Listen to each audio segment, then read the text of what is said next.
Fernando Alves, repórter João, declarou que aqui em Guanabi não tem um candidato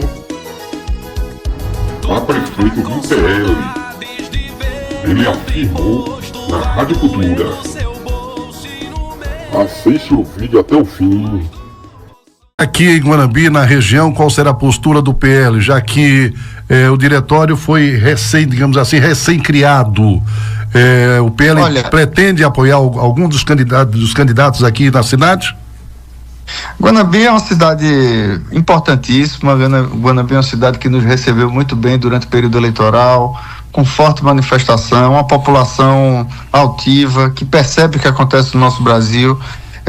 Hoje o nosso diretório está recém-estruturado, com a Fernanda à frente, né? Fernanda Laranjeiras à frente do trabalho do PL aí. Aproveito também para mandar um abraço para o Marco Vinícius, que está aí também no diretório. E o que nós temos como meta? Naqueles locais onde o PL ainda não tem um nome consolidado para a eleição majoritária, nós estamos focando na eleição dos nossos candidatos a vereador. Candidatos esses que, inclusive, o próprio presidente Bolsonaro, né, vai participar dos programas, pedir voto para os candidatos do PL 22, para que a gente tenha realmente novos porta-vozes, pessoas que possam estar defendendo os nossos ideários. Aí em Guanabi ainda não temos nenhum candidato a prefeito que abrace a bandeira partidária, que esteja com o aval do nosso partido para essa caminhada. Estamos avançando nessas discussões e no período das convenções, que vai do dia 20 de julho até o dia 5 de agosto, nós já teremos maduro o suficiente para poder definir um rumo, né, estratégico em Guanabi sobre qual caminho trilhar. O Roma, voltando à questão das eleições a nível de estado, nós tivemos na última disputa o ACM Neto, né, o Jerônimo e o João Roma, com os principais nomes na disputa eleitoral. Para 2026, pretende haver uma espécie de união, né, já que nós vimos que o PT está no poder há 18 anos, quer dizer, vai estar há 20 anos quando as eleições acontecerem, e já deu para perceber que separados é difícil você conseguir derrotar a máquina, né, que fica a serviço dos candidatos. Vocês já estão conversando alguma coisa? A oposição na Bahia já está conversando alguma coisa nesse sentido, não? Com alguns personagens pontualmente, como com Bruno Reis aqui em Salvador, com José Ronaldo em Feira de Santana, com Sheila Lemos em Conquista, com vários personagens pela Bahia fora. O que é que eu acho fundamental? Naturalmente, cada um tem sua estratégia partidária, cada um avança no seu segmento, mas é fundamental que a gente possa ter uma comunicação voltada para que o cidadão, que esse sim é o supremo, esse sim é o que define o rumo do Brasil, o cidadão possa perceber de fato qual é a Bahia que ele quer. E o que nós estamos nos empenhando é para justamente tentar mostrar esse cenário, que da maneira que vai, a Bahia está sofrendo consequências gravíssimas. E isso afeta a vida de todos, especialmente dos mais pobres, que não tem como se defender de determinadas situações.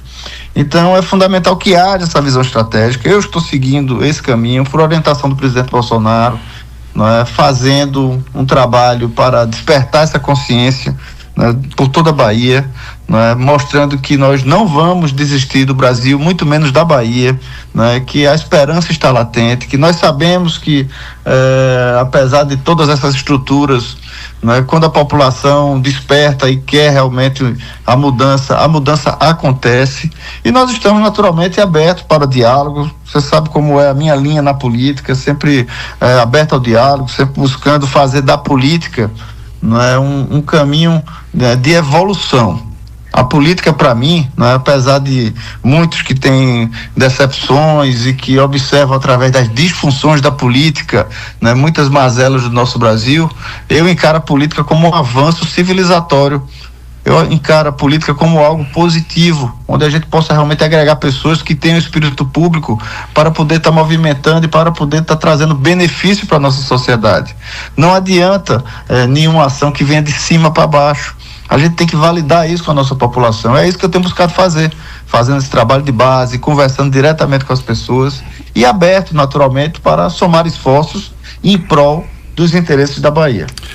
E a população ficar mais atenta, né, para não se iludir na época das eleições, porque as promessas são muitas. Agora, depois que passa a eleição, não se cumpre aquilo que se prometeu, tá? Os exemplos estão aí, né?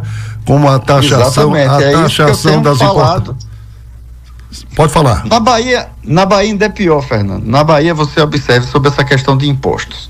Sobre a questão de impostos, cabe lembrar que o presidente Bolsonaro não só defendia a diminuição de impostos, como implantou e comprovou uma tese. O que é isso, João Roma? É o seguinte: o presidente Bolsonaro abaixou os impostos e a consequência disso foi ter um aumento na arrecadação do Estado. Por quê? É natural. Quando você tira o peso do Estado do cidadão, a economia flui, que é justamente o contrário do que está acontecendo agora. Quando você procura um comércio para um produto que você tem, quando você vai para a rua tentar fazer um serviço, você não encontra cliente, não encontra a economia rodando. Por quê? É porque as pessoas ficam atrapalhadas, né, nessa burocracia excessiva e no peso do Estado, né? O Rui Costa fez justamente o contrário aqui no estado da Bahia. Passou 8 anos governando a Bahia. Na hora de sair, qual foi o brinde que ele deixou para os baianos? Fez um aumento linear de mais 1% no ICMS. Aí chega o atual governador Jerônimo, não se fez também de rogado. Começaram a discutir a reforma tributária e veja que interessante. Começa a discutir a reforma tributária com o sentido de simplificar, né, a burocracia do imposto no Brasil, que é muito grande, e diminuir a carga tributária. Qual é a primeira atitude que faz o governador da Bahia, Jerônimo Rodrigues? Aumenta mais 2% linear no ICMS do estado da Bahia, que já era um dos impostos mais altos do Brasil. Quem fica feliz com isso? Os estados vizinhos da Bahia, que tem um imposto menor do que o nosso. Então, naturalmente, se o camarada vai produzir, em vez de produzir na Bahia, vai produzir no estado vizinho. E isso faz o quê? Vai embora os empregos que podiam ser gerados no estado da Bahia. Quem perde com isso? Especialmente o cidadão mais necessitado. Então é muito claro que a população precisa observar que o PT, na propaganda é uma coisa, na prática é completamente diferente. Na prática eles trabalham com o quê, pessoal?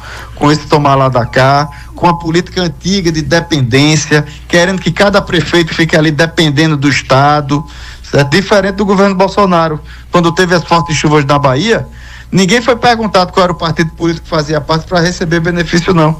Todos os prefeitos receberam. E hoje até prefeitos que estão vinculados lá ao PT têm saudade do período do governo Bolsonaro, que a economia fluía e que o recurso chegava para benefício da população.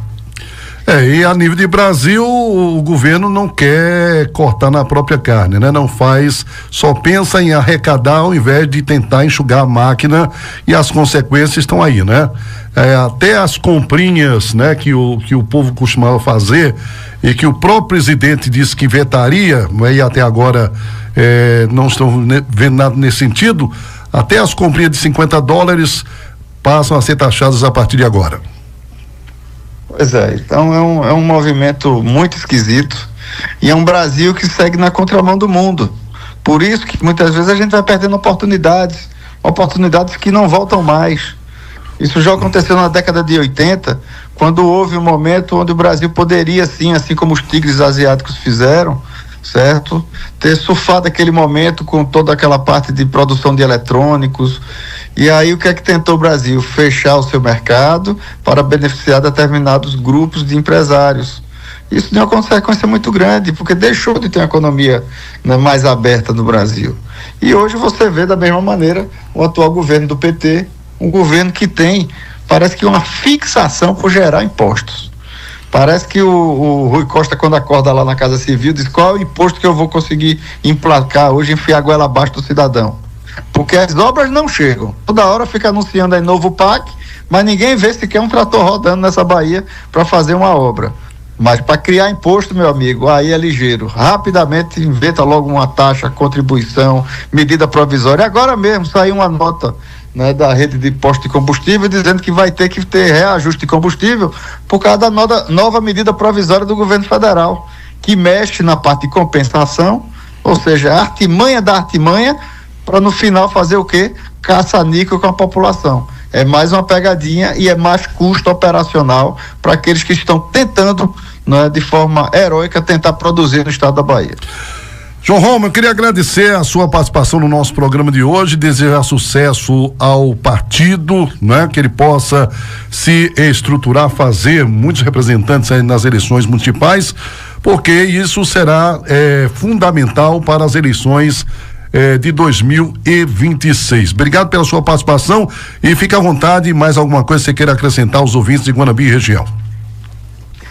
Olha, Fernando, eu que agradeço a você, a Rádio Cultura, pela oportunidade de poder estar falando para Guanambi e região, né? Espero em breve poder estar aí em Guanambi para encontrar tantos amigos queridos que aí nós cultivamos e claramente, né, no dia 2, 3 e 4 de agosto vai ter um evento aí que já nos convidaram, a deputada Roberta Roma até está apoiando, teremos aí cavalgada e talvez seja um bom momento da gente estar conversando com todos os nossos amigos aí de Guanambi. Eu quero mandar mais uma vez um cumprimento especial para Fernanda Laranjeira, que está à frente do nosso PL 22 em Guanambi, desenvolvendo um trabalho heróico para que a gente possa realmente, de maneira serena, estruturada, passo a passo, estruturar o nosso partido, convidar novas pessoas para seguir o nosso ideário, estar ao lado do nosso presidente Bolsonaro e não perder as esperanças nem da Bahia e nem do Brasil. Um forte abraço a todos, uma excelente semana, que Deus ilumine a todos nós. Ok, muito obrigado ao presidente estadual do PL na Bahia, João Roma.